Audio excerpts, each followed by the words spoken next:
everyone, welcome to Fallout Podcast 174, probably. Waiting for the keyboards as ever. It's a futile false showdown, breathing hard and stuttering since 2021. 525 times going head to head. We are in round 3, almost at the end. A work in progress, due probably now about 2027. Big love to all them who fall. Joined as always by the double A Walker of Pemberton, Sheffield bound Alistair Aspinall. How are you? I'm in that Yorkshire today, land of Danny Noel. Don't let him know. He doesn't want anyone stepping on his territory. You know. What have you got on your... No, exactly. What's on your T-shirt? Oh, it's Horse Bastard again. Horse Bastard, you bloody love Horse Bastard T-shirts. Oh, yeah, Saturday though, because we're watching Napalm Death on the Friday night, and every time we go watching them, I'm deaf for at least 3 days. Fair enough. I don't think we'll notice. And also joined by DB, short for decibels. How are you? How are you today? I'm very well. If you obviously our subscribers cannot see what I'm about to do, but if you look, I'm holding up many medicines. Yeah. That's Dan's chemical influence. Beautiful. Which, a little theme for later today. Well, without any further ado, let's go into the first showdown of the evening, which is actually, coincidentally enough, Noel's chemical Effluence off the 27 points up against Black Roof off sublingual tablet. A beautiful showdown that I wouldn't have predicted back in the day would have been happening this late in the competition, but I'm very happy it is.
Very nice. Yeah, Noel's chemical Effluence of the 27 points. I believe, was it recorded around the time of Wonderful and Frightening? No, it would have been later because Dave Bush is mentioned, isn't it? Of course. I believe it's a Code Selfish outtake.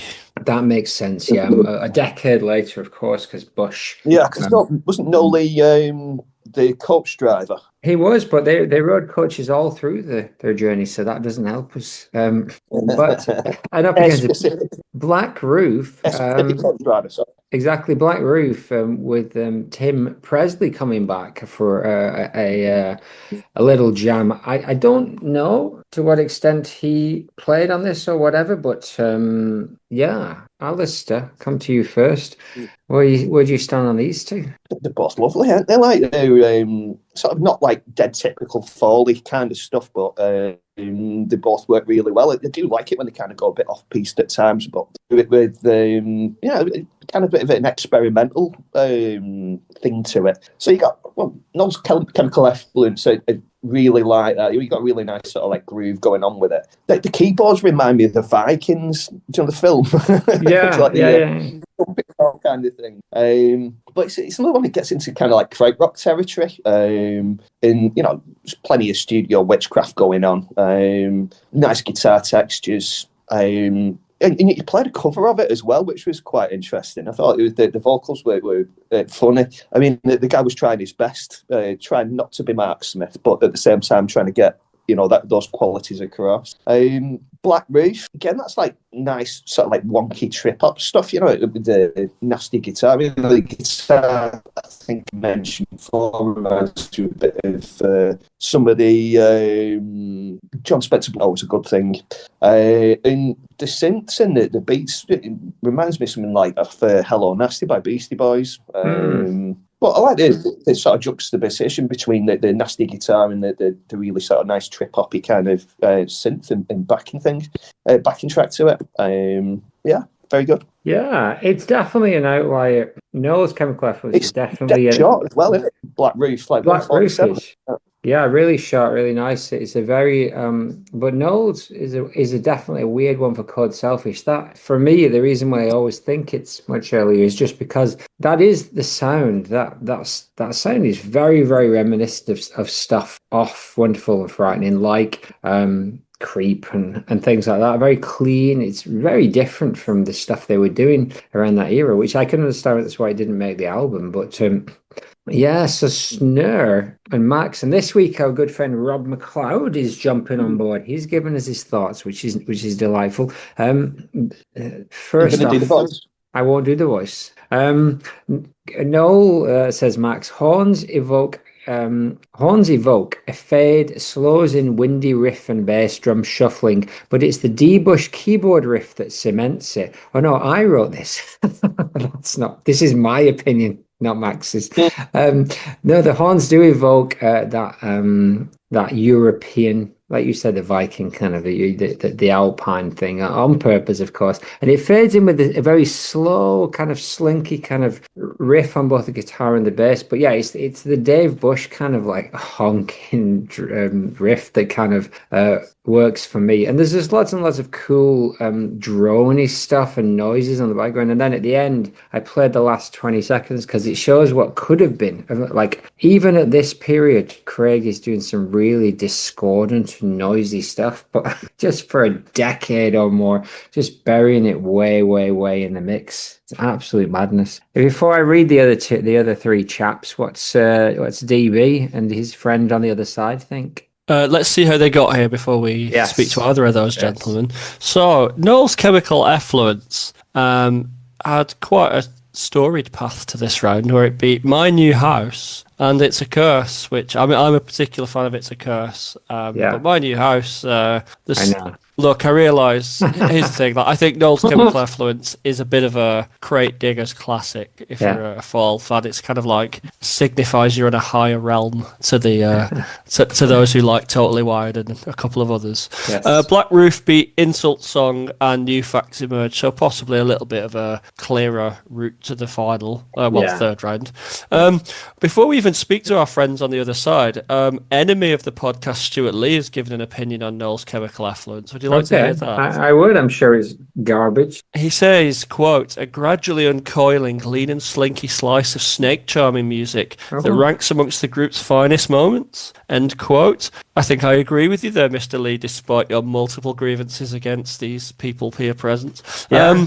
It's a bit of a new one to me, actually. Like, I heard the 27 points once in the 90s, and I didn't have the version that had this on. So Noel's Chemical Effluence is kind of a new one to me. And yeah, like, I am kind of warming to it in that way, where you kind of discover some buried treasure. My instinct is that it will grow upon me. And I noticed that Al said off-piste. And I wondered if that's kind of he's being programmed there by the lyrics a little bit, with the Alpine, etc. I do like that kind of like that almost like dull horn keyboard sound. I like Dave Bush. He gets way too much shit from F.A.L.L.O.U.T.P.O.D.C.A.S.T, fans, I think. I love Dave Bush. Yeah. Anyway, this is a really good one. It's properly hypnotic without kind of like going overboard into the quote-unquote krautrock thing. It's just like a really nice rhythm. It's a lovely thing to spend time with. Thing is, though, Black Roof, always sounds fizzy and fresh to me. I just like that kind of like throw everything at the wall and it all kind of works. And then the skronky sax, almost no wavy kind of thing that comes in.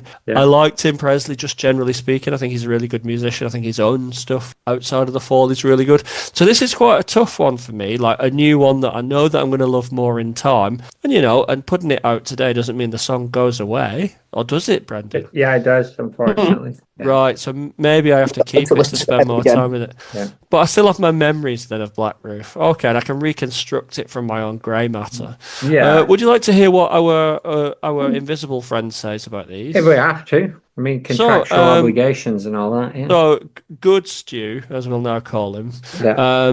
of Noel's Chemical Effluence, he says, mystical and profound, cheap and trashy, sublime and ridiculous. What more to say? It plays with indie jangle and shit synth horns in a way I find irresistible. While I feel I should hate it, instead I float away like I also sniffed those chemical toilet fumes. Wonderful. I decided to not read Stu's words before he sent them. Yeah, very good I'm glad idea. because he would have like completely covered my thoughts there. Black Roof, a lovely deranged ditty, like a snippet cut from Couples versus Jobless in Advance. Chaotic and unpleasant, but brief enough to give you a slap in the face without following up with a good kicking. Absolutely.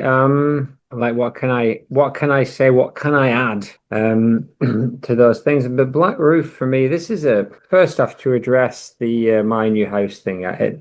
History will show that I protested that, and My New House is one of my favorite songs. But I can only assume that both our departed friends Phil and Ezra and Stu somehow went for it, because I don't think Al's going for Noel over My New House either. So who knows? Yeah, Who knows? Probably split.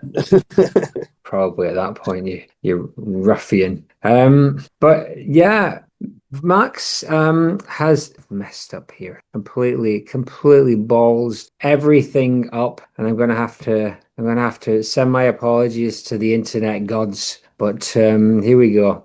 Max says droning bass. He's basically said what he thought last term because he can't think of anything better. But droning bass carries us through a dreamy soundscape. There's something Doorsy about it, and I can imagine Jim Morrison singing a song about vomit. He loved a bit of imbalance in the juices of the brain.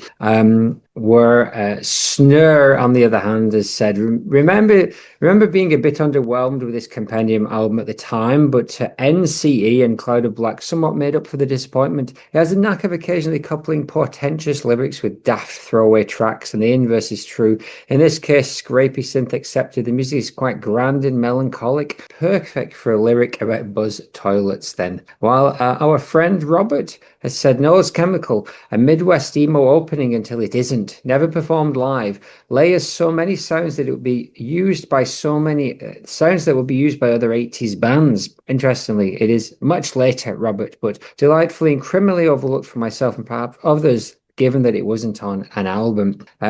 Absolutely. For me, The Black Roof, I think Noel's Chemical Effluence is a better song, but I really struggle to kind of parse them, because the noise and the sci-fi BBC radiophonic vibe of Black Roof is something that I just don't find anywhere else in the catalogue. And so this is a tough one for me. The sweetest synth lead of the whole bag, possibly. Pummeling bass and discordant breaks, which could have done with a bit of a rougher mix, I think. And Mez just taking the piss vocally. Beautiful dark and light. And Easter Island profile and curve from old, inwardly chuckling. If I was you, I would not smile at present situation. What do the lads think? So Snare thinks Black Roof really like this one. Perfect length ensures cool, earwormy synth part that doesn't grate. The last lineup of the group do proggy pretty well, although it sounds more like TLC. Tim Presley might have had something to do with it. Wouldn't have minded hearing more from the band in this vein. Yes, not to bang on too much. You get the lost promise of the TLC group, but if this is the kind of thing they could have pumped out, it could have been a very different journey. Whereas Max says, shrill chirping drives this bit of psychedelic oddness. Overtook quickly. Would have loved to have heard this worked into a proper track over too quickly. And yes, Robert throws his this kicks off with a psychedelic 60s intro with 2000 production. The verse answers the age-old question, what can you do with a bass line and a duck whistle? Never performed live. This song had me go back to Sublingual Tablet and give it a fresh listen. And I found plenty of lovely tracks that have grown on me. Thank you, Black Roof. You are a good song and a kind song. Yes, so it is voting time, isn't it? I don't know where I'm going yet. DB, do you have a thought? Well, Stu has gone Noel right over Black Roof. I'll save the fingers till we need them, if we need them. Yes. I am going to go Black Roof. Oh la la. Alistair, which way are you going? Max has gone for Noel, Chemical Effluence. I'm very close to splitting, but I could be persuaded not to. Yeah. Actually, sorry, I'll just go with Noel's Chemical Effluence. Okay, well, Rob, who has gained proper voting rights the correct way, has also gone for Noel. So I think I would have gone for Noel in the end, but it's very close to Black Roof. I really love that tune, and yeah, I was just thinking beyond Country on the Click, I think Sublingual is the best album of that second half of their career. Any dissenters to that? Certainly the best of this century. I would say it's the best of this century. Really? Better than Country on the Click? Yeah. Interesting. That's fairly, that's all right. I'm okay with that little quick. Even better than Ersatz GB. I mean, I'm waiting for the expanded edition of that to come out to really dig into it. Yes. Cherry Red's 6 CD expanded version. So this is a shorter, because we've only got the 2 showdowns, and next week we will have 3 showdowns, but it will take us to the end of the round. But I want to try something that I've been threatening for quite a long time, is to do one of those track by track fun things. I don't know if you've seen them. The one I shared was, I think, Trout Mask against one of Zappa's Uncle Meat. albums. Was it Uncle Meat? Yeah. So, and they did a track by track comparison. Now, we could have stretched this to a whole episode and listened to each song, but we're just going to run through them. Hopefully listeners at home have slates and seminal to mind. Now, the way this works is you have to choose records that have the same or similar amount of tracks. So I started with the 2 quote unquote albums. Neither of these are really albums, are they? And they both got 6 tracks. If you kind of bring in a ringer, which I have a Brian I, African Mancunian, to play a ringer for the seminal, because it was released much later, but it was recorded around the same time. Hopefully you'll forgive me for this transgression, but yeah, it's pretty simple how we do it. We read the name of the track, and you just have to say which one of the 2 wins out. And this one we started with an easy one. As I said, we're going to do Slates against Seminoles. So that means we got Middlemass, the first track on Slates, up against Deadbeat Descendant. All right, all you have to do is say which one gets the point for you. Al? What's up against what there then? Middlemass against Deadbeat Descendant. Deadbeat Descendant. No idea what you're saying there, Alistair. Deadbeat Descendant or Middlemass, which is the best track? Middlemass. Easy. DB? I mean, I like that they're both opening with an alliterative flair. Yes. Something like I really like Deadbeat Descendant. Like it's the song that hooked me on The Fall. Whereas Middlemass, it's a good song, but it needs to be heard in context, I feel, to get the best out of it. Yeah. So you're going for Deadbeat Descendant. Interesting. DD over MM. Yeah. Well, I'm torn. It's only the fact that I don't particularly like Deadbeat Descendant, but Middlemass, I'm kind of fond of it. So yeah, there's in the first track goes to Slates with Middlemass. I don't know how I'm going to write this down. So second track is Older Lover against Pinball Machine. Al? And here am I thinking this was going to be the easy part of the episode. Dan, Older Lover or Pinball Machine? I mean, the problem we have with Pinball Machine, and I won't do a full review of each one, is that I think it could have been a really good one in the studio. I like the idea behind it. I just think Older Lover beats it by quite handsomely, actually, just because the pinball machine version is a bit rough. Easy, right? So that's 2 points to Slates. Forget I'm going for Older Lover. I'll Older Lover or Pinball Machine. Older Lover. Easy, innit? Third track, Pro Art Threat or HOW? DB? Mm. He's on mute. He's on mute. He's on mute. Al's completely indecipherable. Sorry, I went on mute because I was hopefully trying to like squeeze in 10 seconds of HOW to remind myself which one it is. Right. But then again, I don't need to because I know that Pro Art Threat is going to just kick the shit out of it. Absolutely, and that's the way this works. Basically, if you don't know the track, or if you don't remember the track, that's a very good sign that you probably should go for the other one, right? So how about you? Al, Pro Art Threat or HOW? What's going on with Al? I have no fucking clue what he's got. We'll just plow on without him. I don't know. He froze 15 minutes ago. HOW is a nice track, but yeah, Pro Art Threat easy in it. So that's 3-0 so far. All right, Fit and Working again against Squidlaw. This is the one for me that is the closest, actually, because Squidlaw is actually a really nice tune, but really in the real world, Fit and Working again is pissing all over it easily, right? What do you reckon, DB? Yeah, for me, it's not even as close as it is for you. No. And Alistair's stormed off in absolute... He was all going very well until he had to pick his phone up to squint at the screen to see what the tracks are, which he didn't need to do because I'm reading them out to him, as long as he can remember the names of 2 songs. He was at a 50th, so... Yeah, this time in the morning, it's not always easy. Oh, he's back. Or is he? What's up?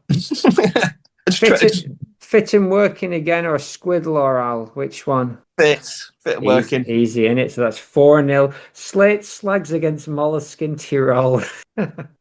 Do we even need to say anything? One could argue that at least Mollusk is much more original. You could. Ironically, given that it is him singing over a backing track made by the producer. Yes. Even given that caveat.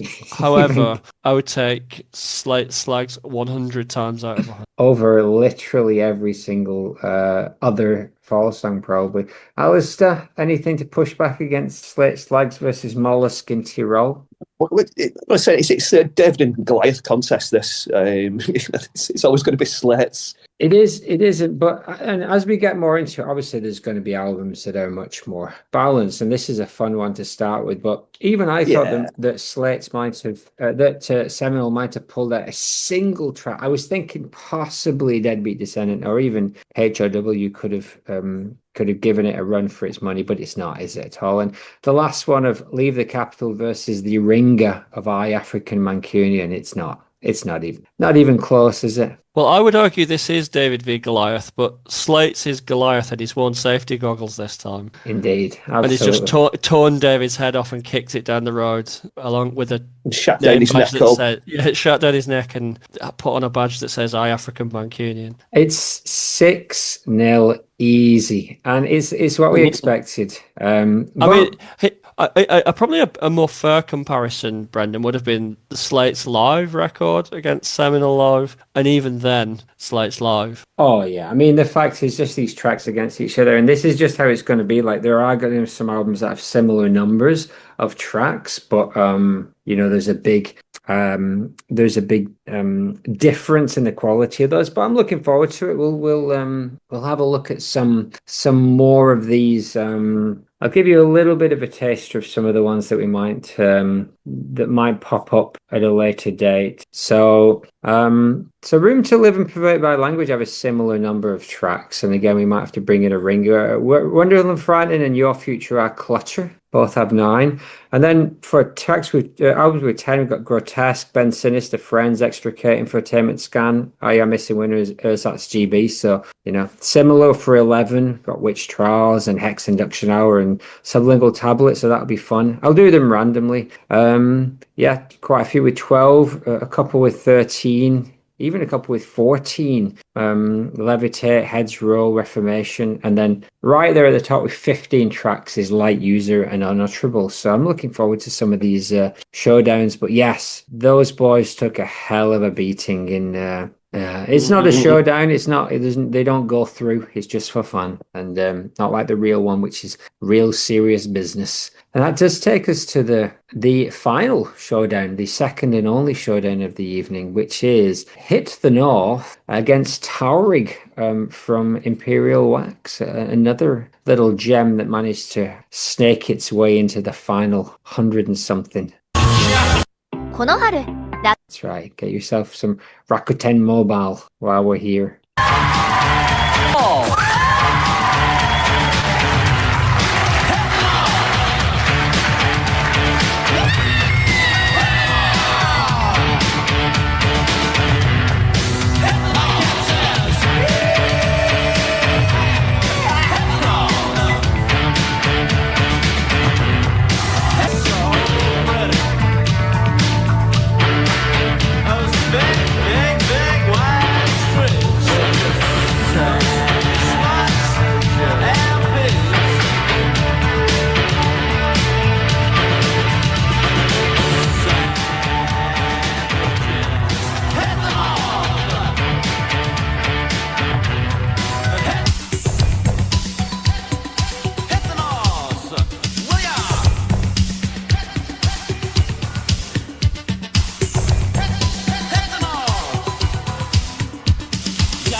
So seems to cut me like a knife. Doom, doom, doom, doom, doom, doom, doom,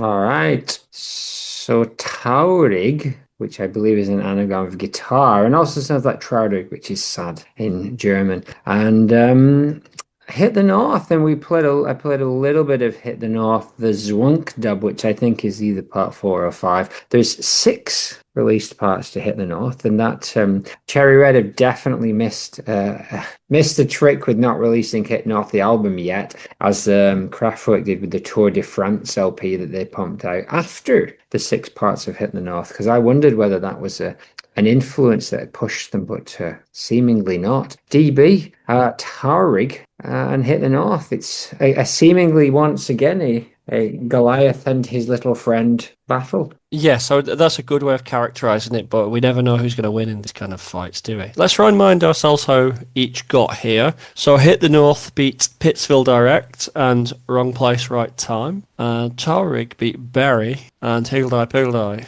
So some interesting stuff there. I have a question. I might start throwing out questions as I settle into my seat on this here cast. So in Spiral Carpets have got Saturn 5.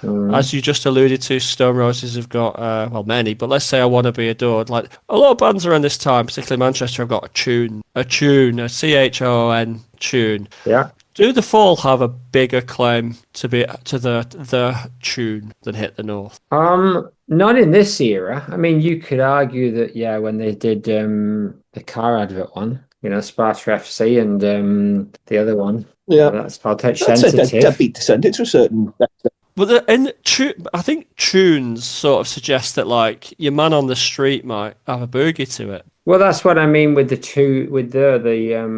I kind of accuse them of ripping off the Chumbawamba thing when they tried to do the Sparta FC on the touch sensitive thing, which I know went quite. This obviously this predates those big tunies because this is what 88 hit the North. So, but yeah, it should have been a massive hit. Absolutely. There's no way that this is like when Blooded Girls and Boys or whatever, and he's not obviously not as self-conscious. Like it does seem like genuinely, if you read Simon Rogers talking about, he got the sequential, whatever it's called, the sequential circuits thing, and Mark went round and said, "Oh, what's that doing?" He played him literally the first thing he programmed, and he's like, "That'll do," and that's basically hit the North. Or is it? Because listen to this, as I'm sure you have listened to several times, and I did play it last time we were on here. Here's a track from a couple of years earlier by a band, and we know Mike Watt is a Fall fan, and I can't imagine that Hanley and Co. were not familiar with the Minutemen, but listen to this.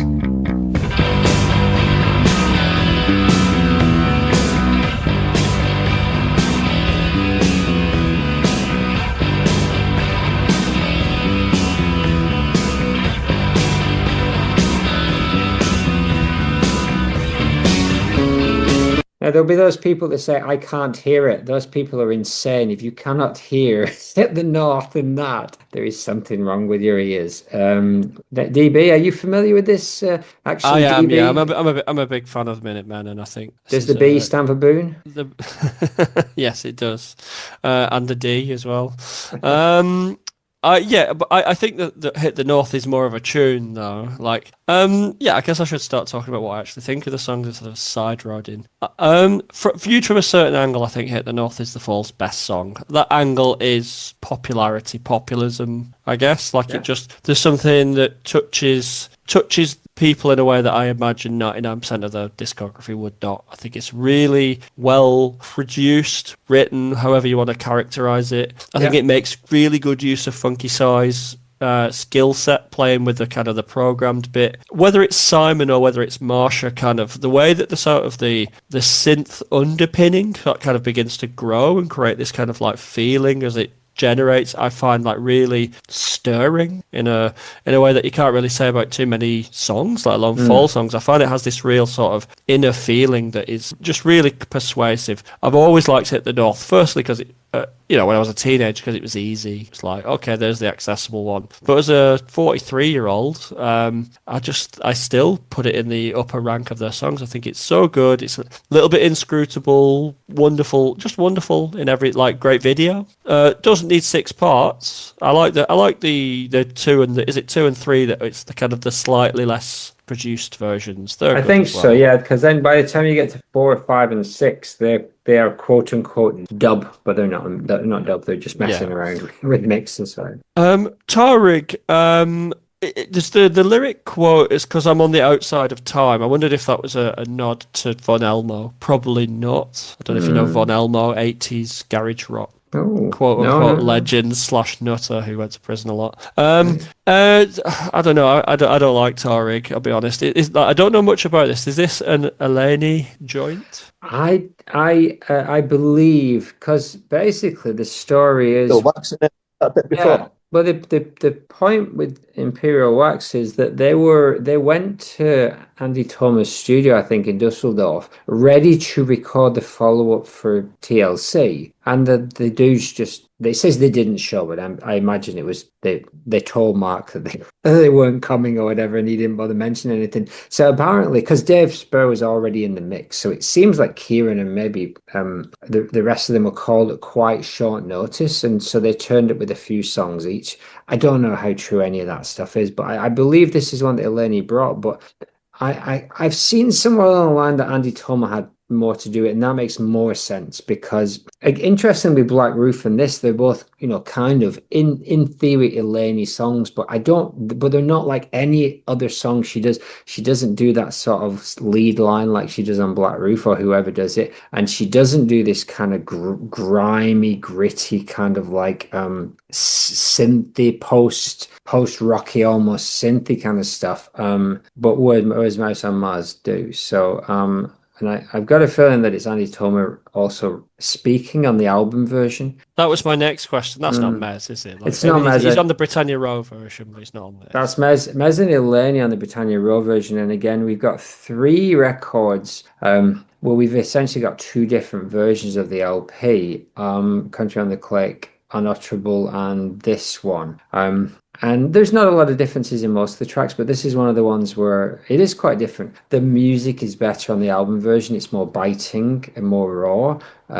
But the fact that Mez and Eleni are singing on the Britannia Row for me is night and day. It makes it into a song. It makes it into a fall piece. It is. I have issues with both versions, and I suppose, just generally speaking, when I hear a piece of music that sounds very Berlin or Dusseldorf or whatever, it could go one of 2 ways, and one is like, this is like the essence of nightlife music, and the other is, this is a bit posturing, wearing black all day, right, being a bit embarrassing, and this falls on that side of that line. Fair enough. It doesn't, if it is Mouse on Mars, and we know we played a few episodes back, we had a list of some of their stuff, this would certainly not be one of their most inventive approaches. And if it is the Fall, it's an interesting outlier, but no more than that. And up against Hit the North, it's just absolute madness to even consider them up against each other. In terms of Hit the North, for me, it's a tune, and I know what you're saying, tune with a CH, which is why Touch Sensitive might not quite cut it there. And earlier ones like Oh Brother and Creep, which, you know, are kind of big poppy hits, but this is a proper like stomp along kind of late 80s, early 90s jam. So you could it would fit in nicely alongside, I would say, stuff like This Is How It Feels by the Carpets, Step On, and that kind of like stuff. It's indie disco manna, isn't it? But for me, it's Smith's genius, isn't it? With the fact that, as he does with so many songs, he just knows exactly what to say in that big space, that big space where a lesser songwriter such as myself would fill it with 50 words. He just waits and then shouts, "Hit the North," and it's exactly, it's perfect. He doesn't need more than that. In terms of the remixes, apparently the dude involved, should have written down his name, but he's the guy from Guru Guru. His name gets thrown around when they're remixing. Yeah, see if you can find it for me, DB, if you don't mind. Is the remixes of Hit the North. I'll have a look in a minute if not. The video we watched, which is the Roxy with David Kidd Jensen introducing, is comedic. It's almost Tim and Eric in the way it starts off watching the whole band, and as it gets further in, it's just going between Bricks and Marsha, just like there's like 20 seconds of questionable footage of Marsha, and then it goes back to Bricks, and it's a little bit creepy, to be honest. But the performance is good. Is it Zeus Be Held? That's right, Zeus Be Held, right? So from Guru Guru, apparently he was involved. I mean, it's a bit mysterious as to how much he did on these remixes, but there's a suggestion that he was involved. The remixes, I've done it once where I listened to all 6 back to back, and it is about 30 odd minutes, and it's quite a nice exploration of deconstruction of the tracks, but yeah, none of them really add anything. Zeus Be Held's discography is pretty incredible. Zeus, or as his mum calls him, Burnt. Some Gina X Performance stuff, which I really like, but it did a Chaz Jankel solo song. Later, Men Without Hats. Some Pete Wiley. Like, this guy's all over. The Wiley connection might be, that might be where that connection was. With I imagine there's not too many degrees of separation between Wiley and the Fall at that point. Another absolute nutcase, isn't he, Wiley? He also did a Claire Grogan solo album. Interesting. The man knows quality. And Hit the North. My cat says eek. 95% of hayseeds are corn pawns, guaranteed. Computers infest the hotels. Cops can't catch criminals, but what the heck? They're not too bad. They talk to God. God's cop. Me and the chief got slowly stoned. What does Stu think? Or Alistair, let's go to Al. Al, what do you think about Taurig versus Hit the North? Well, you mentioned Taurig sounding like other words before. I thought it obviously sounded a bit like Taurig, which is like an African nomadic tribe. That's right. Yeah, which I think when they're Tuaregs. And I think that in the film, it would be King or would be God or something like that. I think it's either Michael Caine or the chap, Scott's lad, James Bond. They're very weird about the Tuaregs. Well, the man who would be king. Yeah. Talking about the man who would be king. Yeah. But anyway, Hit the North. I think it's absolutely pants. I've never really liked it. It's one of those like Totally Wired that I'll hear on WFMU, and I'm just like, come on, can you not play something decent by the Fall like outro? But they never do. No, to me, it's just synth-heavy attempt at trying to be a bit like New Order or something like that, but ends up sounding a bit kind of stock Aitken and Waterman. And I don't like the sing-alongy kind of quality to it. I think that's the thing that really puts me off. But the dub versions of it, the remix, I thought that ended up sounding like Talking Heads doing Euro disco.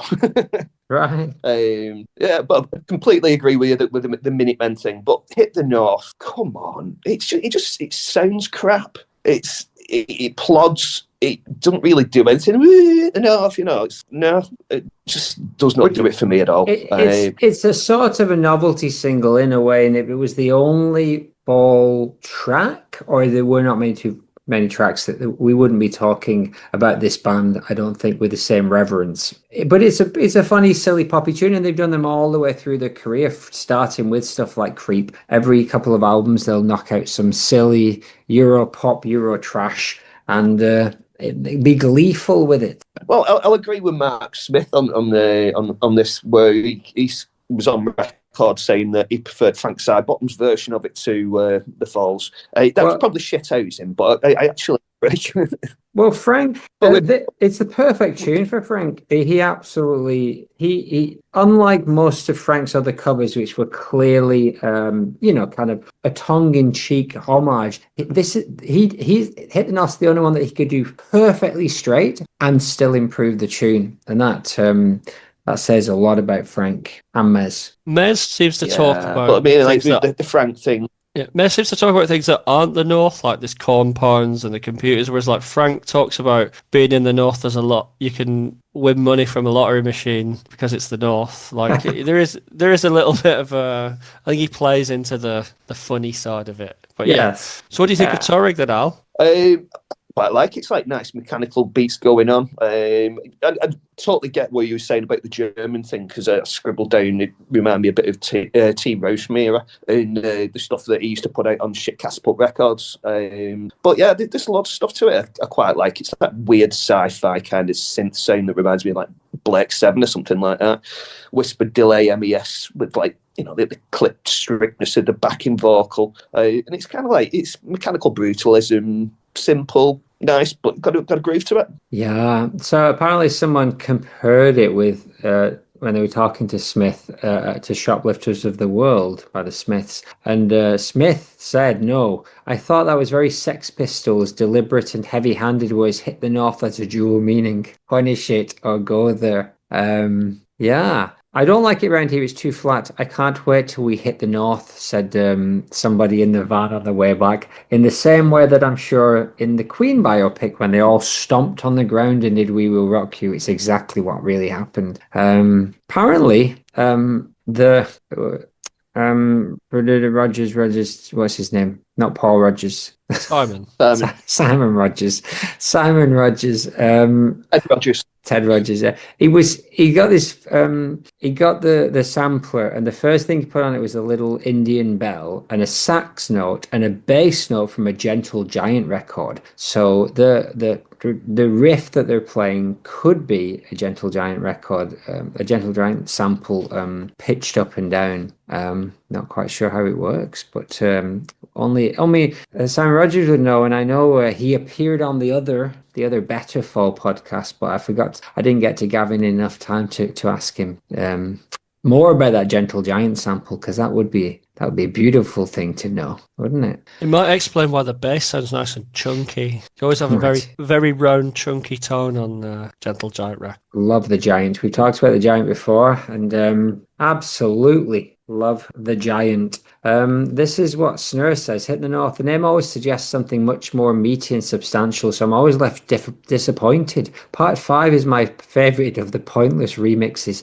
80s crowd producer du jour, Zeus Beheld, appears to have sampled a lot of farmyard animals. Thankfully, it's the one version that doesn't have the popping synth sax downloaded onto floppy disk from Yellow's Akai sampler. And yes, Taurig reminds me, as reported to be tired and emotional. Yeah, Taurig, yes, reminds me of that N2X's Moog bothering from the late 90s. Benefits from the brutality of the official album version. Britannia Row gives it much more structure and arguably makes a song of it, but smooths it out too much.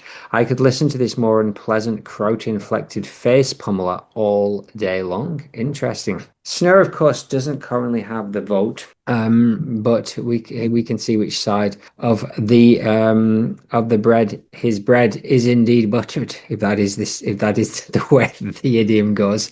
But what does Stu think? Have you already told us? I've not. No, Stuart has more erudite opinions on this. Hit the North. Really cheesy and very dated, but it's a good one. Good pop fall. Dressing up nicely with some experimental vocal cutting and mixing to keep it interesting. Not sure it warrants the number of mixes, and I don't particularly want to listen to it very often, even in one version. With Taurig, he says, fucking love this one. Electro-clashy, sort of sleazy. Love the broken sounding drum stuff and the weird claustrophobic feel to it. Mez's whispers are perfect. We'll put a little question mark on that. Yes. Makes me think of those early drum machines which had preset rhythms.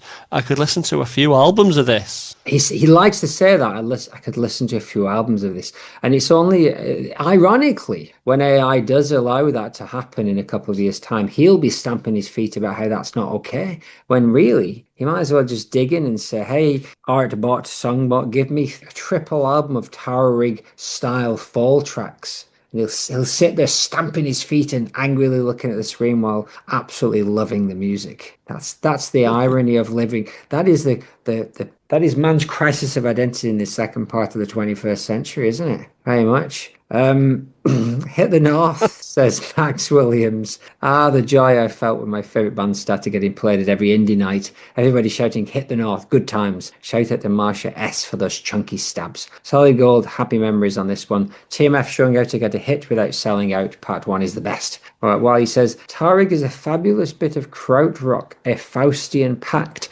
and definitely the best stuff IWS, though I prefer all the vocals off that Britannia Row version. Interestingly enough, I guess then if you've got Guru helping out with Hit the North and Mouse on Mars helping out with Taurig, it is quite an interesting group of collaborators there.